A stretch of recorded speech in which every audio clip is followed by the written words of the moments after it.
মুখ্যমন্ত্রী হওয়ার পর প্রথমবার মায়াপুরে শুভেন্দু অধিকারী। মায়াপুরে তিনি আগেও গিয়েছেন। রাজ্যে প্রচারে এসে মায়াপুরে যান স্বরাষ্ট্রমন্ত্রী অমিত শাহ। বিজেপির কেন্দ্রীয় নেতা জেপি নাড্ডাও একাধিকবার মায়াপুরে গিয়েছেন।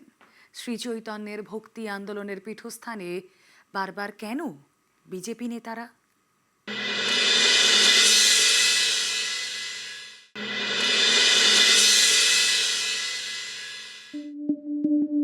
14 শতকের বাংলা, হুসেন শাহী আমল, ব্রাহ্মণ্যবাদের বাড়বাড়ন্তে ধর্মান্তরণ, জাতপাত ছোঁয়াছুঁয়ি কুসংস্কার। ব্রাহ্মণদের দাপট থেকে মুক্তির তখন একটাই পথ, ধর্ম বদলে মুসলিম হয়ে যাওয়া। বাংলার অববাহিকায় বয়ে চলা এই স্রোতে মুখ ঘুরিয়েছিলেন নদিয়ার নিমাই। শ্রী চৈতন্যদেব, তাঁর হাত ধরেই মুক্তির সূর্য দেখেছিল প্রান্তিক মানুষগুলো।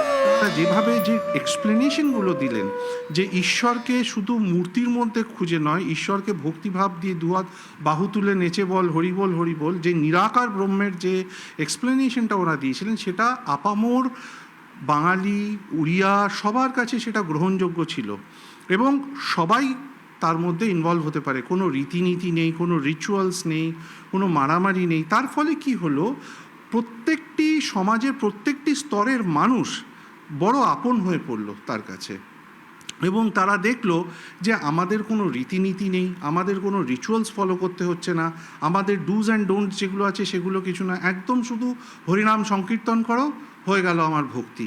এর থেকে সহজ সরলভাবে ঈশ্বরকে মানুষের, সাধারণ মানুষের কাছে গ্রহণযোগ্য করিয়ে দেওয়া ভারতবর্ষের ইতিহাসে বোধহয় কখনো হয়নি।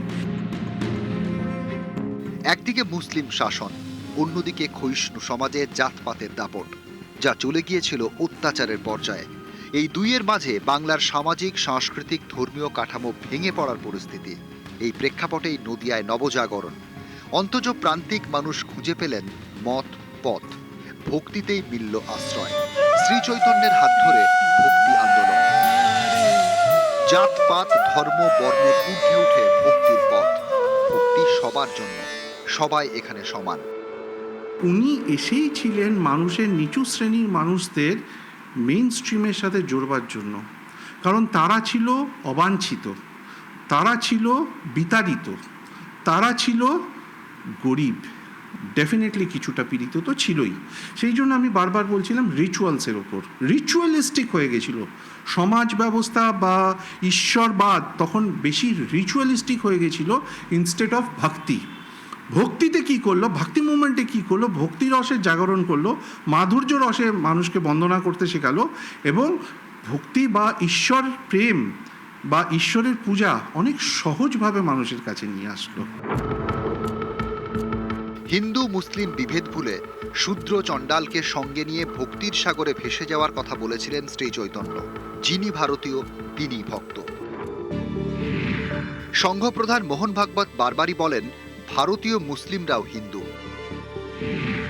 সংঘের সাধারণ সম্পাদক দত্তাত্রেয় হোসাবেলের দাবি, ভারতের 99.9% মুসলিম হিন্দু বংশোদ্ভূত, তারা সমাজের অবিচ্ছেদ্য অংশ। অর্থাৎ সংঘ পরিবারও মনে করে ভারতীয় মুসলিমদের অধিকাংশেরই পূর্বপুরুষ পরিস্থিতির চাপে ধর্মান্তরিত। এই ধর্মান্তরণেই ইতি টেনেছিলেন শ্রী চৈতন্য।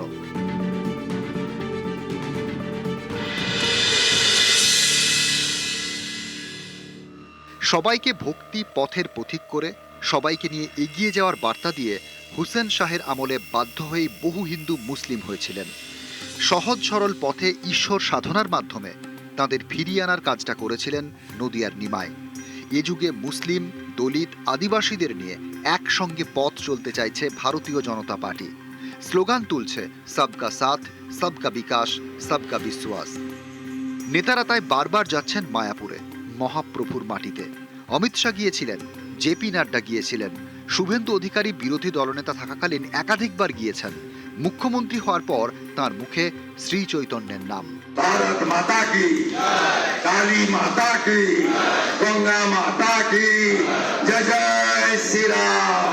প্রণাম জানাই প্রভু শ্রী চৈতন্য দেবের চরণে, ঠাকুর হরিচাঁদ ঠাকুর, গুরুচাঁদ ঠাকুরের চরণে প্রণাম জানাই, চিলা রায় পঞ্চানন বর্মার চরণে।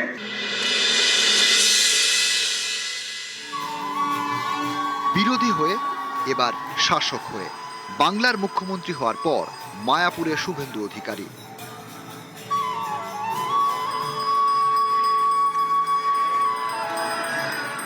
তবে কি বাংলায় সবকা সাথ সবকা বিকাশের বার্তা সর্বস্তরে পৌঁছে দিতে স্ত্রী চৈতন্যের দেখানো পথেই হাঁটতে চাইছে বিজেপি?